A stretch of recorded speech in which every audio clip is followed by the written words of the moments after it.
É uma honra podermos contar aqui com o professor José Miguel Garcia Medina. Ele já é um processualista que eu tento fazer com que viesse a Rondônia. Infelizmente, não deu para vir a Rondônia presencialmente, mas ele já está a postos aqui. O professor José Miguel Garcia Medina é professor e advogado, doutor e mestre pela PUC São Paulo, já realizou investigações em diferentes universidades do mundo inteiro, como a Universidade de Sevilha, a Columbia Law School, e é professor titular da Universidade Paranaense e também da Universidade Estadual de Maringá. Ele tem uma ampla produção acadêmica sobre direito processual, sobre processo civil e, sobretudo, sobre o tema que ele vai falar hoje, que é o processo nos tribunais superiores. O tema da palestra é justamente aqui sobre um panorama dos recursos excepcionais nesse novo código. Então, eu já apresento o professor José Miguel Garcia Medina, digo a honra que é aqui poder dialogar e poder estar junto aqui, abrindo esse dia imenso de evento aqui. Então, eu já passo a palavra para o professor José Miguel Garcia Medina, agradecendo pela disponibilidade e já podendo iniciar a sua fala. Obrigado, Vinícius. Tudo certinho? Me ouve bem? Ótimo. Obrigado, Vinícius. É, para mim, uma grande honra. É, de fato, um verdadeiro privilégio poder estar aqui com vocês hoje, conversando sobre esse tema que me é tão caro. Eu conversava com o Vinícius há pouco sobre como nós iríamos organizar a exposição e, acompanhando aqui a abertura do evento que ele realizou, né, eu subscrevo tudo o que ele falou e deixo também registrado aqui a minha homenagem a todas as pessoas, todas as famílias que de alguma maneira sofreram com perda de entes queridos, de amigos, de amigas, de familiares, né? E pessoas também que passaram pela Covid, mas ficaram com alguma sequela, com algum problema. Eu conheço muita gente que teve Covid, ficou bom, mas tem dor de cabeça até hoje. E isso tudo é muito difícil, a gente ainda vai ter que entender, depois de algum tempo, como é que tudo isso aconteceu e por quanto tempo a gente vai ter que conviver com isso. Quando a gente conversou sobre o assunto que seria objeto de minha exposição, eu pensei em falar sobre recursos para os tribunais superiores e conversava com o Vinícius, né, inclusive hoje ainda, né, sobre o público que estaria aqui participando, e ele comentou comigo que deste congresso participam estudantes e profissionais do Brasil inteiro, né? Embora seja um evento promovido pelo Instituto de Direito Processual de Rondônia, é um evento que alcança, né, o Brasil inteiro. Então, eu, também por essa razão, me sinto honrado por estar aqui com vocês e dou meus parabéns aos organizadores do evento, ao pessoal do Instituto, e agradeço a gentileza do querido Vinícius, né, e também de todos aqueles que estão aqui, digamos, trabalhando nesta organização. Eu combinei com o Vinícius, pessoal, de dividir essa minha participação em duas partes. A primeira, com uma rápida exposição, e para isso eu preparei aqui uns slides que eu vou passar para vocês com alguns pontos. O tema é extremamente vasto, né? Há muitos problemas e muitas questões que nós podemos debater a respeito. Dá para fazer um evento somente sobre isso, né? Aliás, dá para fazer um curso somente sobre isso, mas, né, como a gente não tem tanto tempo assim, a gente acaba tendo que pensar alguns aspectos. E eu, depois de fazer essa exposição, fico à disposição, depois de eu fazer esta primeira parte da exposição, fico à disposição de vocês para que nós possamos conversar a respeito, né, debater. Eu tentarei daí responder as perguntas que vocês encaminharem, sem prejuízo, evidentemente, de a gente prosseguir essa conversa posteriormente, seja em outros eventos, seja nas redes sociais. Eu vou deixar meus contatos à disposição de vocês durante a exposição, tá bom? Eu preparei, como disse aqui, um roteiro que eu vou colocar aqui para vocês no vídeo. espero que esteja passando aí certinho já. Então, o tema de nossa exposição aqui gira em torno dos recursos excepcionais, né, que são, nós usaremos essa expressão aqui para designar os recursos dirigidos aos tribunais superiores, recurso extraordinário e recurso especial. O Vinícius falou muito bem, é um evento de processo, e nós falaremos aqui deste tema, que é um tema que liga ao direito processual civil, evidentemente, mas não apenas ao direito processual civil, afinal de contas, recursos extraordinário e especial são recursos que dizem respeito não apenas ao processo civil. Então, existe o recurso especial, que é o mesmo no âmbito do direito processual penal, por exemplo, né? E assim também o recurso extraordinário versa sobre temas que dizem respeito não apenas ao direito civil, né, mas também a direito penal. Então, não é um tema restrito ao direito processual civil. Aliás, como talvez vocês já estão sabendo, e há em discussão, ainda em forma de anteprojeto, né, de esboço de anteprojeto, há em discussão a elaboração de um futuro Código de Processo Constitucional.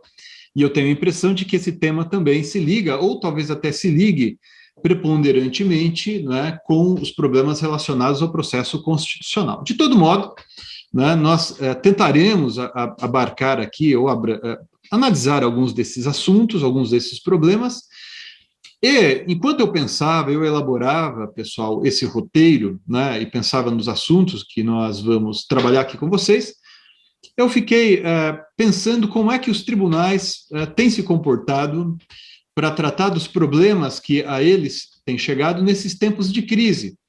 E confesso a vocês que quando pensava em tempos de crise, né, eu elaborei esse roteiro antes do feriadão, né, do feriado que abrangeu aí o 7 de setembro, eu não me referia à crise atual, né, aqueles que estiverem aí nos ouvindo ou nos assistindo no futuro, né, eu peço que deem uma resgatada aí no noticiário para verem como é que está aí, a gente está passando por um momento de extrema turbulência política, que se faz acompanhar de uma turbulência social, econômica, né? Estamos passando por tempos muito complicados, tempos muito difíceis. Mas eu me referi a tempos de crise, e, aliás, eu já ia fazer uma introdução para dizer que tempos de crise não apenas crise decorrente da pandemia, que só aí já justificaria uma análise mais detida, mas eu me refiro a crises como essas que nós vimos vivenciando ao longo dos tempos. Crises que dizem respeito à mudança muito rápida, né, pela qual passa a sociedade, o direito material, né, e assim também a complexidade muito grande com que se apresenta a sociedade, com que se apresentam as relações sociais. Isso tudo é transposto para o direito substantivo, para o direito material, e acaba chegando ao processo e, consequentemente, acaba desembocando na função desempenhada pelos tribunais superiores. Eu gostaria de começar essa minha exposição aqui, quando já vou falar, né, nós já vamos começar falando das funções e da finalidade dos tribunais superiores e, consequentemente, dos recursos que a esses tribunais são dirigidos, com uma singela homenagem ao nosso querido professor Arruda Alvim, que nos deixou essa semana, a semana que passou, figura ímpar. Tive aula com o professor Arruda Alvim no meu mestrado, nos anos de 95 e 96, eu fiz mestrado em Direito na PUC em São Paulo, depois eu fiz doutorado também na PUC São Paulo, fui orientando da professora Tereza Arruda Alvim, filha do professor Arruda Alvim, e tenho recordações muito legais, né, dos tempos que fui aluno dele. Eu me recordo muito, de uma maneira muito viva, né, quando eu me formei, eu era recém-formado, eu estava começando aquele momento que você não sabe se vai ser advogado, se vai fazer concurso, né, e eu estava fazendo, eu não lembro se 2 concursos ou 3, tinha sido aprovado na primeira, estava indo para a segunda fase, algo assim. E daí eu tive aula com o professor Arruda Alvim, ele lecionava na casa dele na época, né, naquela época, quem teve aula, foi aluno dele, naquela época se recorda que ele lecionava na casa dele, e eu achei aquilo magnífico, não é? A experiência de ter sido aluno do professor Arruda Alvim foi decisiva, né, dentre outras razões que me motivaram a pensar no seguinte: eu não iria mais fazer concurso, eu queria ser um professor um professor que advoga e um professor que pesquisa, um professor que estuda, né, e que consegue relacionar direito substancial e direito processual. O professor Arruda Alvim, né, ele trafegava sem igual, né, pelo direito material e direito processual, tanto é que eu tenho um grande amigo que foi orientando do professor Arruda Alvim, o professor Fábio Caldas de Araújo, né, que foi orientando do professor Arruda Alvim no livro numa tese de doutorado sobre posse.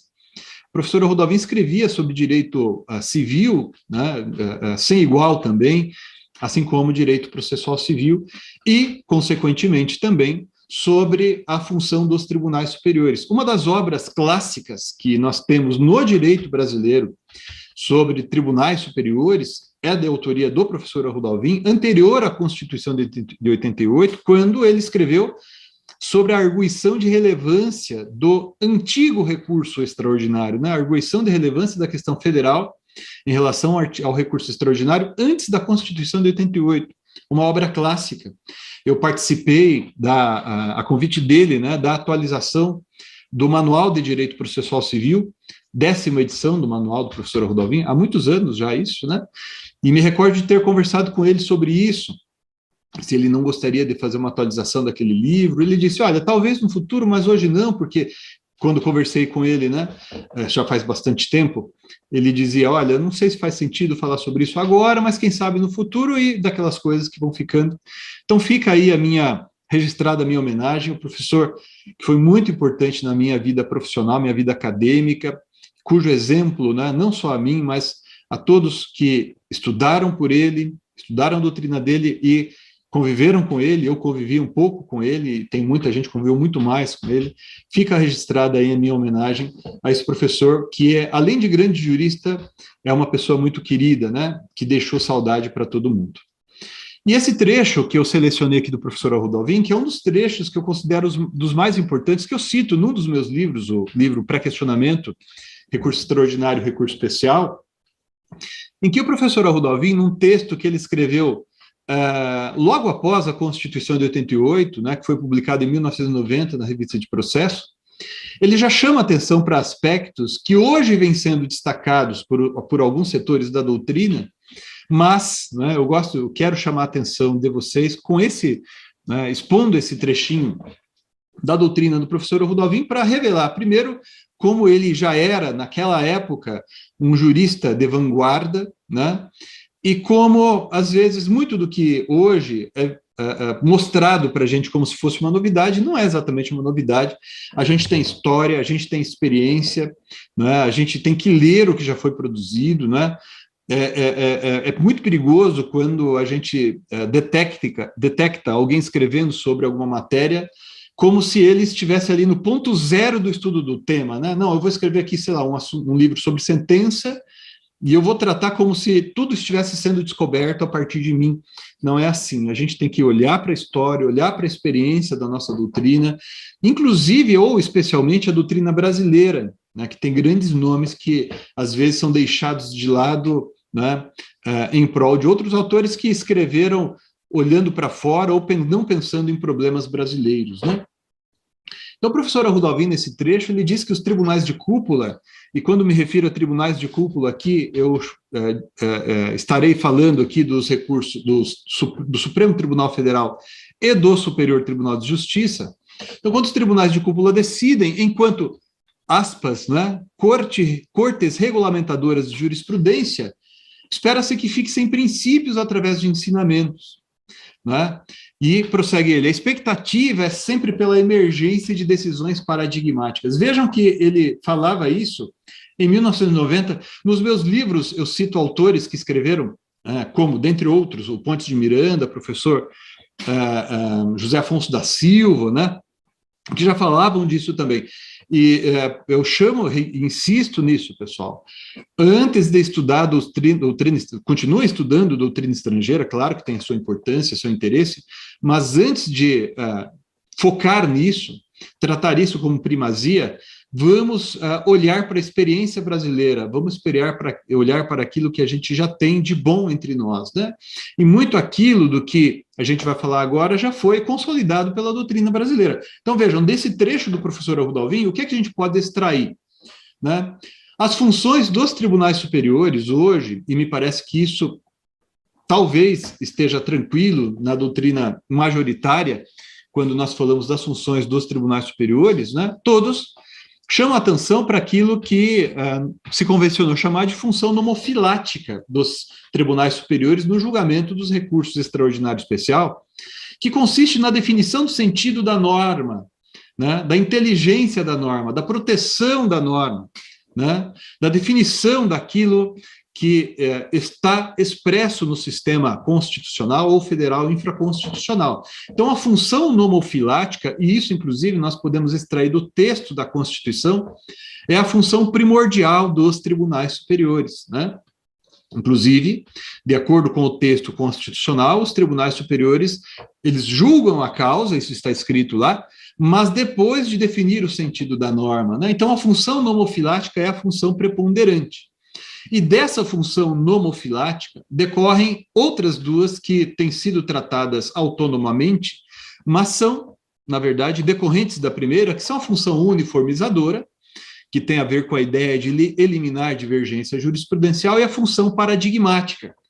Essa função paradigmática a que se referiu o professor Arruda nesse texto que eu acabei de ler aqui, que diz respeito à formulação de padrões decisórios para o julgamento de casos, né, ou julgamento isonômico de casos afins. Mas vejam, pessoal, isso não significa dizer que os nossos tribunais superiores são tribunais de cassação, ou são apenas tribunais que definem o sentido da norma, né?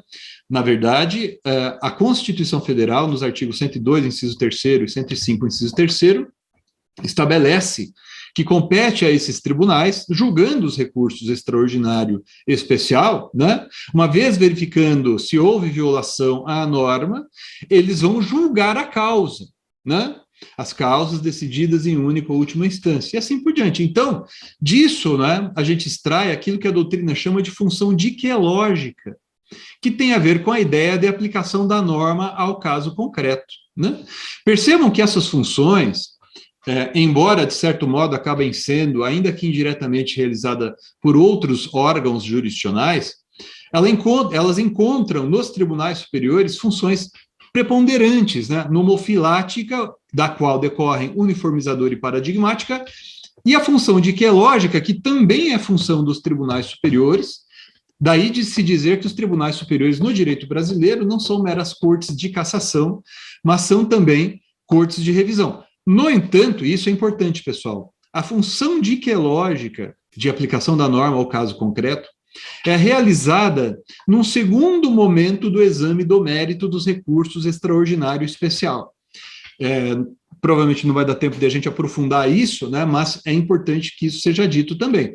No Brasil não há cortes de cassação, os tribunais superiores são cortes de revisão, né, ou seja, eles podem rejulgar a causa aplicando o direito ao caso concreto, a norma ao caso concreto, né, não se limitam a anular, a cassar, entre aspas, a decisão recorrida. Daí, então, essa discussão que tem sido formulada na nossa doutrina, quanto a se saber qual seria a finalidade dos tribunais superiores, ou seja, se seria uma finalidade exclusivamente pública ou exclusivamente privada. Eu tenho criticado, né, esse modo de pensar, sobretudo aqueles que defendem que os tribunais superiores teriam uma finalidade exclusivamente pública. Não me parece que seja assim, seja em razão da função diquelógica a que acabei de me referir, né?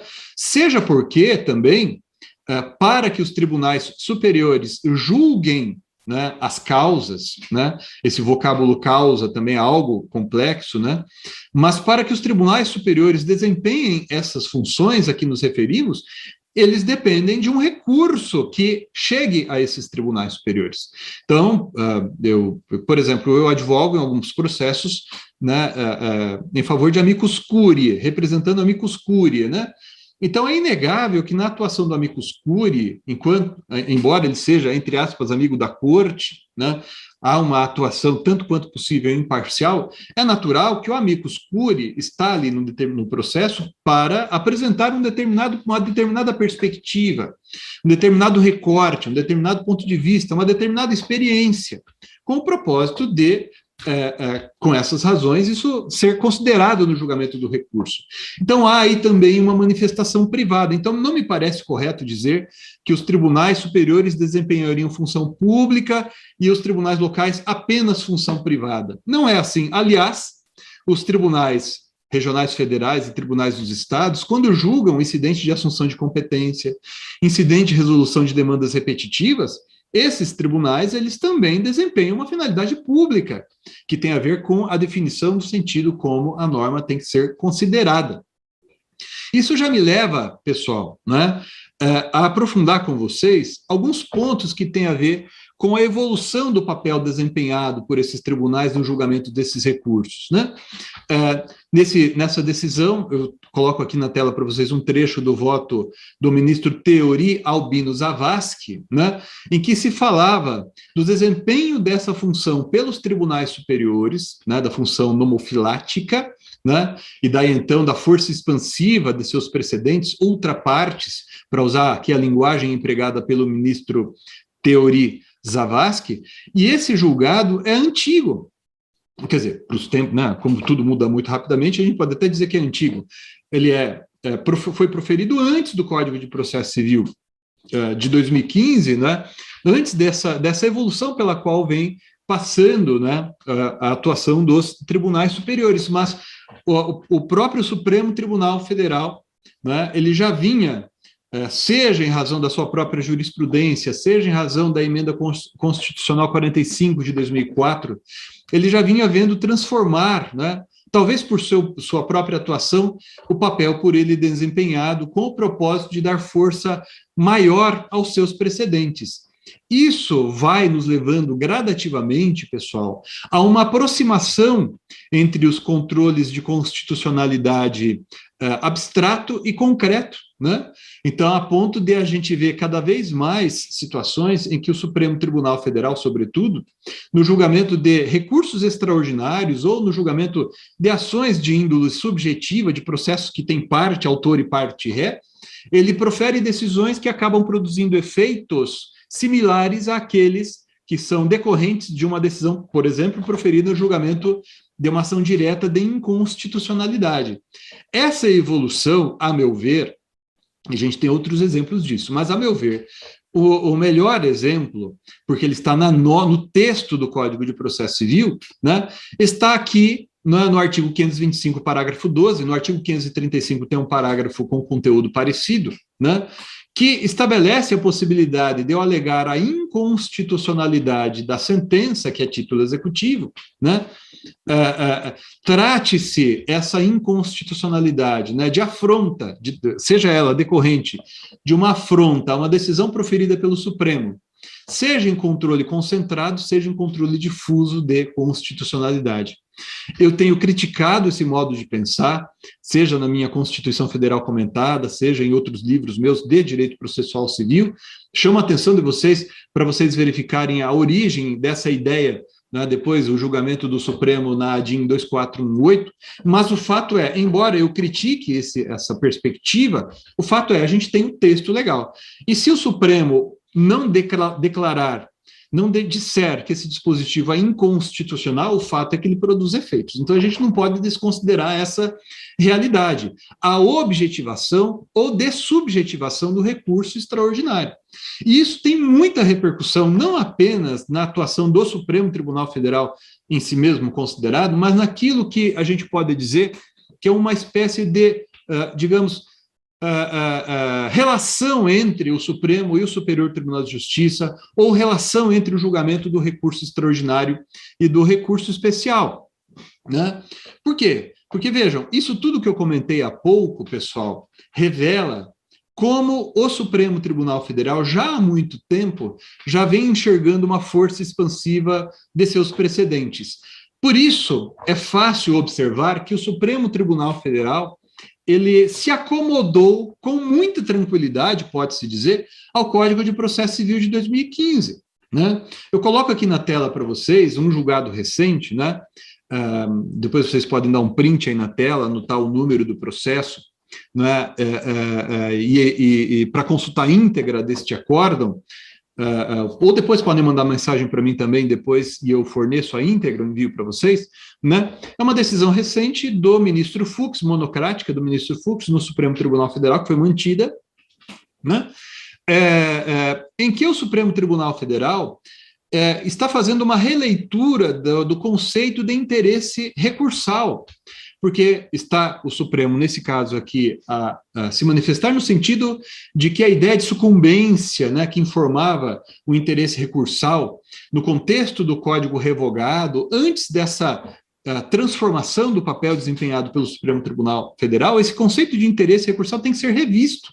Por quê? Porque disse que o Supremo, a parte ainda que vencedora no julgamento de um incidente de resolução de demandas repetitivas, por exemplo, no tribunal local, exemplo, no Tribunal de Justiça do Rio Grande do Sul, a parte tem interesse processual, ou seja, ela pode esperar uma melhora na sua situação jurídica com uma decisão do Supremo sobre aquela questão constitucional. Por quê? Porque a decisão do Supremo, né, ela vai produzir efeitos, daí vai alcançar daí então todo o Brasil. É diferente da decisão proferida no julgamento de um IRDR, né, apenas pelo tribunal local. Aí o tribunal, no caso o Supremo Tribunal Federal, ter feito essa releitura, por assim dizer, da definição de interesse processual, recursal, que vejam vocês, isso daí acaba, por assim, vamos dizer assim, acaba enaltecendo, acaba dando primazia, acaba dando preponderância à função pública desempenhada pelo Tribunal Superior.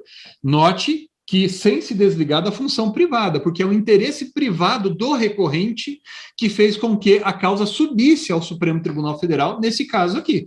Então, ali, digamos ali, como se fossem duas pessoas dançando, né? O interesse, a função pública, ela não se desliga no contexto brasileiro de maneira absoluta da função privada.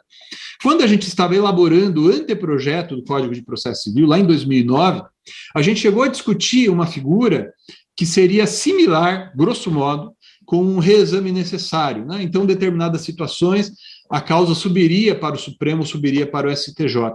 Só que, também naquela época, a gente discutiu a possível inconstitucionalidade de uma disposição nesse sentido e acabou não ficando no anteprojeto, né? Agora, a gente percebe que o Supremo Tribunal Federal, né, tem experimentado uma evolução interessante quanto a esse ponto. Mas, e eu trago aqui para vocês também uma decisão super recente do Superior Tribunal de Justiça, eu tive notícia dessa decisão por um post do professor Frederico Kula, né, no Twitter, em que ele fez menção a esse julgado, né, uma decisão sobre a afetação ou não deste caso para o julgamento, né, no rito dos recursos repetitivos pelo Superior Tribunal de Justiça. Isso aqui é um caso interessante. A causa, a questão de fundo é de direito previdenciário, né? O recurso especial foi interposto contra um acórdão, né, que julgou um incidente de resolução de demandas repetitivas pelo Tribunal Regional Federal da 4ª Região, sobre direito previdenciário, né? E no julgamento do IRDR, o Tribunal local, tratou apenas da questão em tese, da questão de direito controvertida, sem julgar a causa, aplicando aquela tese ao caso concreto. É uma outra polêmica que, né, demandaria talvez uma outra exposição mais longa, né, saber qual é a natureza dessa decisão, mas o fato é o seguinte: a conclusão do julgamento, o acórdão, pelo menos até este momento, né, em que estou aqui falando, né, hoje, né, agora de manhã, não vi ele disponível, até consultei para ver se eu conseguia a íntegra para falar aqui com vocês, mas não a vi, mas a gente pode extrair, que vejam só que interessante, concluíram os ministros, a maioria, que em razão do não conhecimento do recurso, que o recurso especial não poderia ser conhecido pela ausência de requisito de causa decidida em única ou última instância, né, preponderou a ideia, segundo, inclusive, noticia o professor Frederico, né, de que o julgamento do IRDR apenas com a fixação da tese não se enquadraria no conceito de causa decidida em única ou última instância e, portanto, o recurso especial não seria cabível. Interessante isso, Por quê? Porque percebam vocês que, aparentemente, pelo menos sob esse ponto de vista, e sem aprofundamentos, o Supremo Tribunal Federal e o Superior Tribunal de Justiça estão caminhando em sentidos diferentes, né? O Supremo Tribunal Federal enaltecendo a sua função pública e o Superior Tribunal de Justiça ainda mais ligado a questões privadas, né? Eu acho que essa comparação vem bem a calhar. Eu até chamo a atenção, esse é um trecho da decisão monocrática que está aqui embaixo depois, né, do ministro Paulo de Tarso Sanseverino, né, em que ele diz que a PGR chegou a mencionar no julgamento, ali no curso desse procedimento, que poderia haver uma substituição do recurso para que houvesse, daí então, decisão sobre a questão, mas o fato é, isso não foi resolvido, isso não foi observado, talvez porque, a ver, sob o ponto de vista dos ministros, né, isso não seria suficiente para que se estivesse diante de uma causa decidida em única ou última instância, né? Mas a questão é, né, o conceito de causa decidida em única ou última instância abrange ou não esta decisão, né, que julga o incidente de resolução de demandas repetitivas, ainda que a decisão recorrida não julgue um caso concreto, mas se limite a fixar uma tese, né? Eu entendo que sim. Vamos aguardar um pouco mais. Eu gostaria de ver a íntegra desse julgado para depois me aprofundar. Mas percebam vocês que, como esses dois tribunais eles têm uma certa relação, afinal de contas, o recurso especial ele surgiu a partir do recurso extraordinário, né? Ambos desempenham, né, essa função nomofilática. É claro que a comparação e a análise desses dois recursos julgados pelos dois tribunais, ela não pode ser feita de uma maneira como se fossem realmente recursos iguais, né?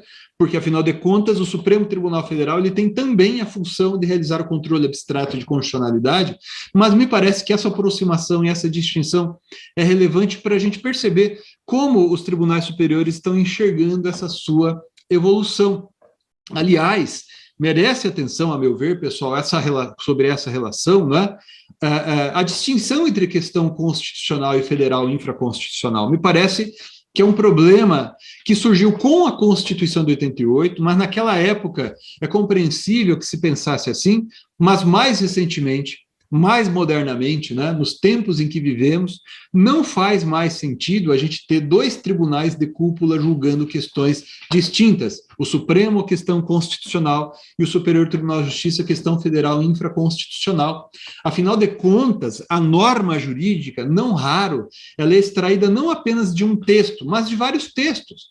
Às vezes eu extraio que o dever, por exemplo, de uma empresa, né, não violar ou não causar dano ambiental ou realizar um estudo prévio de impacto ambiental, às vezes eu posso extrair um determinado dever de conduta, né, tanto da norma constitucional quanto da norma federal infraconstitucional, ou das duas interpretadas em conjunto, né? Daí, então, a gente tem enfrentado tantos problemas relacionados a isso. O Código de Processo Civil de 2015 tentou, a seu modo, porque tem coisas, pessoal, que o Código de Processo Civil pode resolver e tem coisas que dependem de uma emenda constitucional, né? Então, o Código de Processo Civil, dentro daquilo que estava dentro, por assim dizer, do seu âmbito, né, de uma lei ordinária, um texto legal infraconstitucional, procurou, né, tratar do problema quando permitiu uma espécie de, aspas, eu não gosto da expressão, mas é o que tem preponderado o uso da expressão fungibilidade entre recurso extraordinário e recurso especial, permitindo, né, uma espécie de emenda ao recurso especial quando o STJ entendesse que a questão não é federal infraconstitucional, mas é constitucional, e assim também quando o Supremo Tribunal Federal decide uma questão, ou melhor, deixa de examinar um recurso extraordinário por entender que a questão não é constitucional, mas federal infraconstitucional. Sabe que quando a gente vai para fora do Brasil, ou conversa com alguém de fora do Brasil e explica, né, essa estrutura que nós temos aqui no direito brasileiro, muita gente acha esquisito, né? Porque a gente interpõe o recurso extraordinário contra o acórdão proferido pelo tribunal local, junto com o recurso especial, só é julgado o recurso especial pelo STJ e só depois o recurso extraordinário vai ser, se for o caso, julgado pelo recurso extraordinário. Nós temos muitas dificuldades em relação a isso, porque o STJ também interpreta a Constituição. Aliás, os casos mais relevantes, mais paradigmáticos do Superior Tribunal de Justiça, né, as decisões mais expressivas, foram proferidas ou têm sido proferidas em julgamento ou com base na Constituição Federal. Se vocês observarem casos sobre direito de família, direito de propriedade, direito administrativo, dentre tantos outros, né, dificilmente você vai encontrar uma decisão expressiva que seja um verdadeiro precedente no sentido substancial do Superior Tribunal de Justiça, se não há uma interpretação também junto com a Constituição, né? Qual é a saída? A meu ver, né, não caber mais recurso extraordinário contra acórdãos proferidos por tribunais locais. Caber recurso extraordinário apenas contra decisões finais proferidas pelo Superior Tribunal de Justiça. Quando fui conselheiro federal da OAB, também faz tempo, né, faz perto de 10 anos, né, nós estivemos na Comissão de Acesso à Justiça e ali a gente apresentou uma proposta nesse sentido que acabou não caminhando, né? Mas enquanto isso não é resolvido, pessoal, né, nós temos algumas lacunas, como, por exemplo, quem controla a constitucionalidade em relação às questões constitucionais que, de acordo com o Supremo Tribunal Federal, não tem repercussão geral.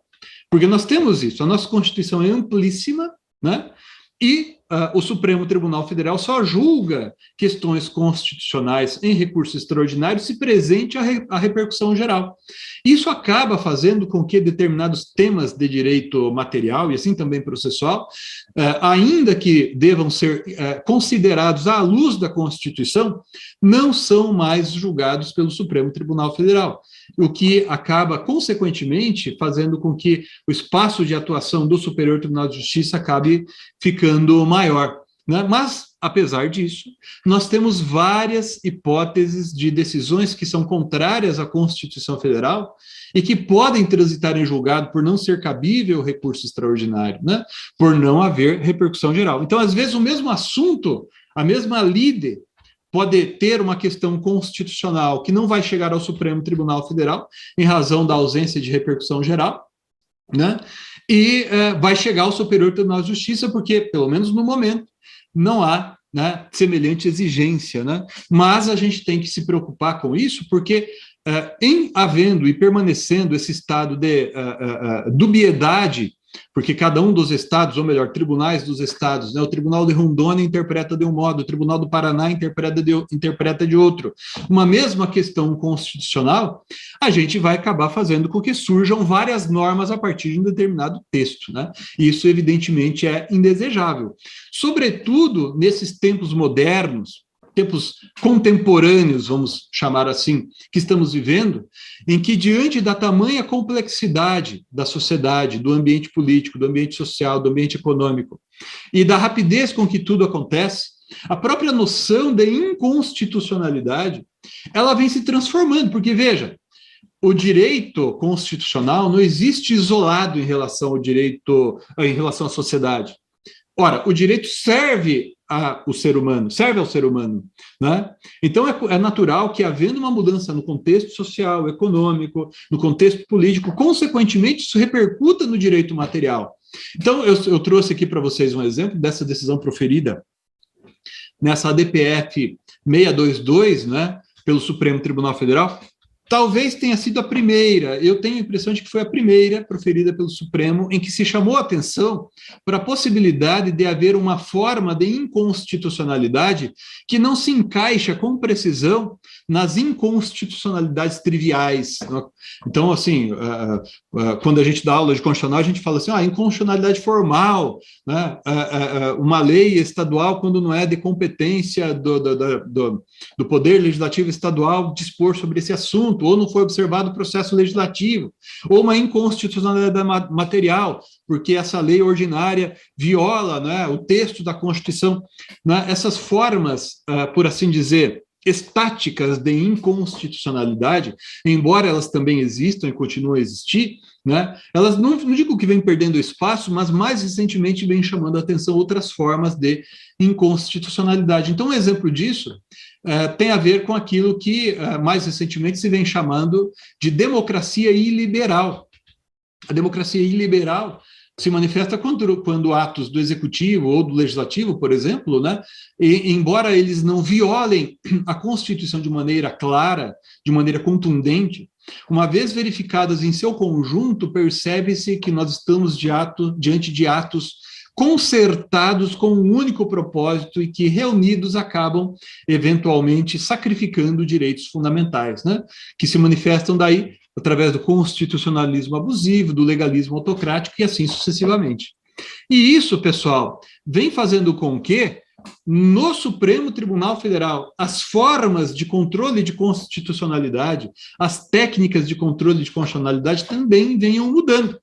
Eu chamo a atenção disso, a atenção de vocês para isso, e para tratar disso eu trouxe aqui como exemplo uma decisão proferida pelo Supremo Tribunal Federal no julgamento de um recurso extraordinário.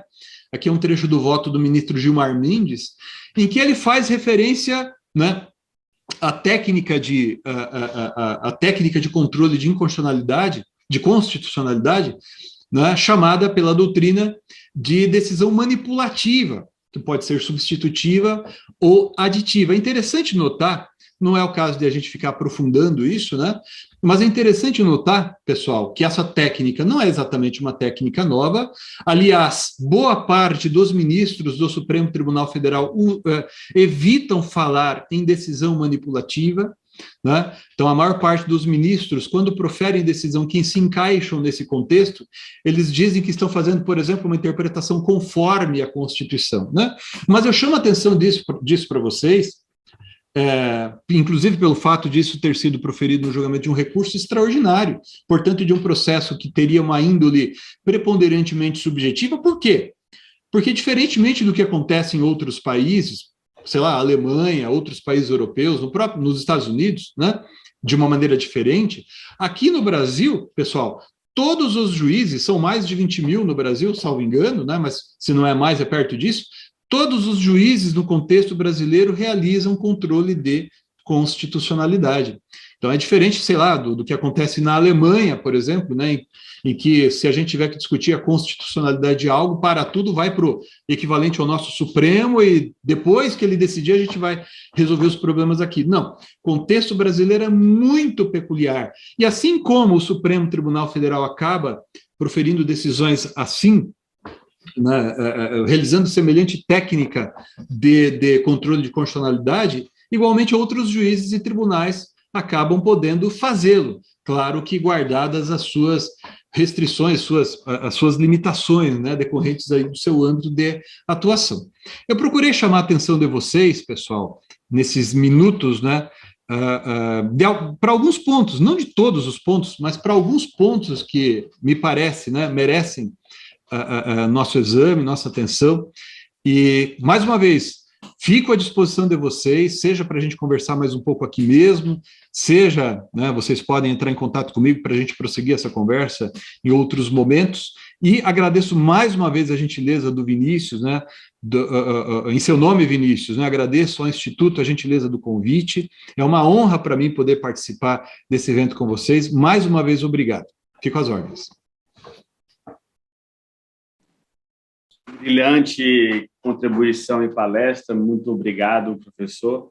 E fazendo aqui a mediação e também as provocações, eu, que também estudo sobre recursos excepcionais, eu fiquei ali muito estarrecido ou preocupado ainda com a decisão do STJ, que foi mencionada pelo nosso colega Frederico Kuller, sobre essa interpretação ainda apegada a uma diretriz de causa decidida, ainda refratária, ainda fechada. Qual que seria a sua visão sobre essa evolução de causa decidida? Hoje nós não temos não somente essa questão do IRDR, que foi mal posto, né? Eu sempre que escrevo sobre IRDR, eu falo que o IRDR foi pensado para ser procedimento modelo e foi feito um puxadinho ao final para ser uma causa piloto, mas é meio que esquizofrênico. Nós temos 11 dispositivos de procedimento modelo e um parágrafo que tenta transformá-lo em causa piloto. Você não veio, e eu acho que o Talamini tem um texto que fala sobre isso, que é: causa decidida é toda causa que o tribunal decidiu. A gente pode ampliar isso do que pensar? Ou você acha que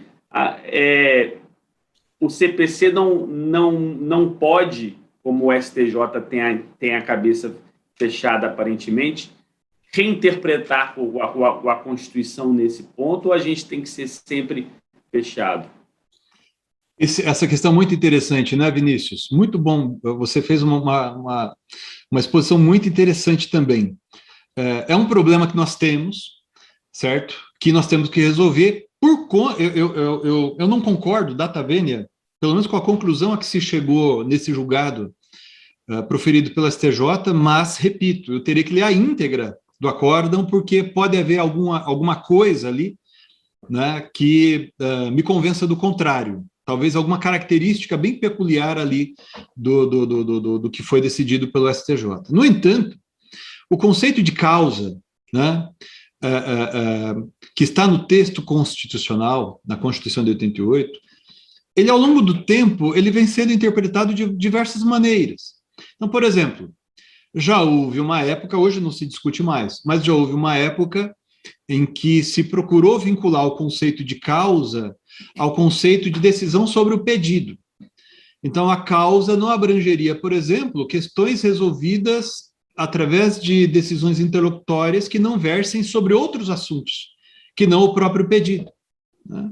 Então, por exemplo, questões decididas pelos tribunais sobre inadmissibilidade de determinadas provas, né, que acaba sendo resolvida, não raro, por decisões interlocutórias. Isso não se encaixaria, sob certo ponto de vista, no conceito de causa. Mas a jurisprudência já há muito tempo superou esse modo de pensar, né? De modo a se considerar que o conceito de causa e, consequentemente, de causa decidida abrange não apenas decisão de mérito, mas também decisão que não seja de mérito. E abrange não apenas aquilo que diga respeito ao pedido, seja para dizer que o pedido foi julgado, procedente ou improcedente, seja para dizer que ele não pode ser julgado, mas também sobre questões que antecedem a resolução do pedido, né? Como, por exemplo, decisões interlocutórias sobre provas. Então, a gente vê a todo tempo o Superior Tribunal de Justiça decidindo sobre questões que não tem nada a ver com isso. Exemplo, para ficar num problema de processo civil. Ora, cabe ou não agravo de instrumento fora das hipóteses do artigo 1015? O conceito de causa, que está ali no artigo 105, inciso 3º, abrange isso? Porque, convenhamos, eu não estou decidindo nada aqui sobre o pedido das partes. Eu estou decidindo uma questão exclusivamente processual, que é o cabimento de um recurso. Ora, se isso é causa decidida, por que a fixação de uma tese no julgamento de um IRDR pelo tribunal local, nesse caso, que é o exemplo que a gente mencionou, por que isso não se encaixaria no conceito de causa? Né? Então, a gente tem... Isso se discutiu lá atrás, hoje nem se discute mais de algo que tem a ver com procedimento de jurisdição voluntária, se isso seria causa ou não seria causa. Então, vejam, causa, de acordo com o artigo 102, inciso 3º, de acordo com o artigo 105, inciso 3º, segundo o meu modo de pensar. E, sobretudo, a não ser que a gente considere inconstitucionais todas essas regras aí relacionadas a recursos repetitivos, né? Que não vem de hoje, isso começou lá atrás, acho que foi em 98 que começaram essas reformas, com o artigo 543A, 543B, depois outra reforma, 543C, em que fica contundente, fica marcante, que o que mais vai chamar a atenção ali é a atuação do Superior Tribunal de Justiça, e o Supremo também, mutatis mutandis, na fixação de uma tese. O julgamento do caso concreto fica em segundo plano. E mais, com muita frequência, o Superior Tribunal de Justiça, tal como o Supremo Tribunal Federal, ele define a tese, percebe que o caso concreto não foi decidido de acordo com aquilo que ele está deliberando ali, e o que é que ele faz? Manda retornar os autos ao juízo aquó, ao juízo recorrido, para que daí então se decida novamente com base naquela orientação que foi firmada pela STJ.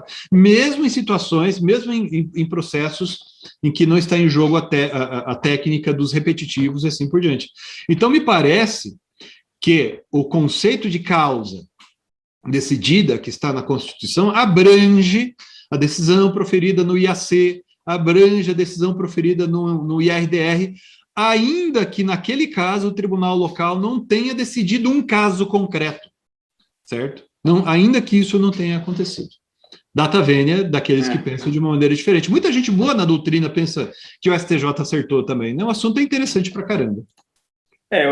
Eu até fiz uma discussão com o próprio Frederico, que o grande problema ali é que, para mim, o STJ ficou numa sinuca de bico, porque ele critica que o tribunal local usou procedimento modelo, dizendo que isso seria uma interpretação errada, e ele não conhece o recurso e, com isso, convalida a decisão errada, né? Porque ele vai deixar transitar em julgado a decisão, o que ele diz que não pode ser no procedimento modelo.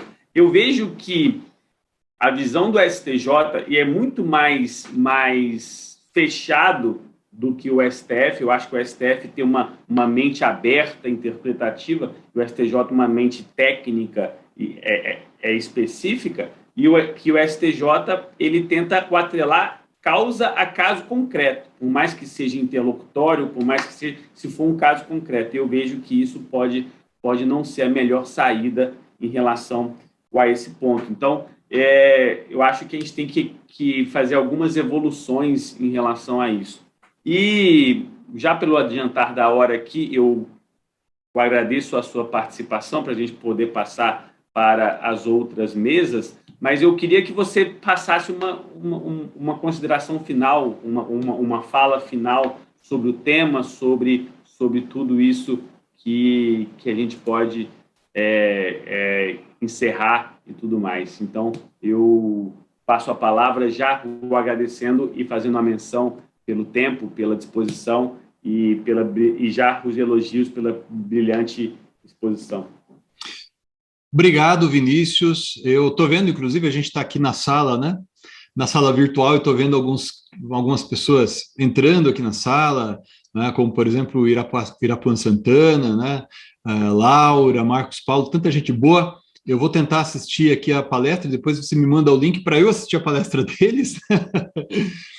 E, assim, eu convido todos vocês a prosseguirem estudando, prosseguirem se atualizando. Essa matéria é uma matéria que tem experimentado uma evolução muito grande, né? O papel desempenhado pelos tribunais superiores é relevantíssimo, e compreender essas funções, a meu ver, é o ponto de partida para que nós possamos, inclusive, advogar na área, né? Eu vejo que tem muita gente que trabalha com recurso especial como se estivesse trabalhando com uma apelação, por exemplo, e, evidentemente, não são a mesma coisa, né? Então, se eu tiver conseguido chamar a atenção de vocês para isso, eu já vou ficar bastante feliz, né? E uma coisa que me parece importante também, pessoal, olha, quando a gente fala em segurança jurídica, quando a gente fala em Estado democrático de direito, né, o Estado constitucional, nós não estamos falando aqui de coisas abstratas, nós não estamos falando aqui de coisas para colocar em livros. Na verdade, o que a gente está falando aqui é de coisas sem as quais não há direito e a gente não tem razão para existir. Então, se não houver Estado democrático de direito, se não houver democracia e se não houver Estado de direito, que são a base do direito constitucional, que se assenta na ideia de realização dos direitos fundamentais, não há por que existir direito e não há por que existir profissional do direito, né? Então, nós devemos sempre lutar pela democracia, nós devemos sempre lutar pela proteção do Estado de direito e também da realização dos direitos fundamentais, tá certo? Me parece que isso tem que ser a nossa essência. Mais uma vez, agradeço, Vinícius, e fico à disposição de todos. Vocês vão me achar com facilidade aí nas redes sociais. Abraço, Deus abençoe a todos e ótimo evento para todo mundo.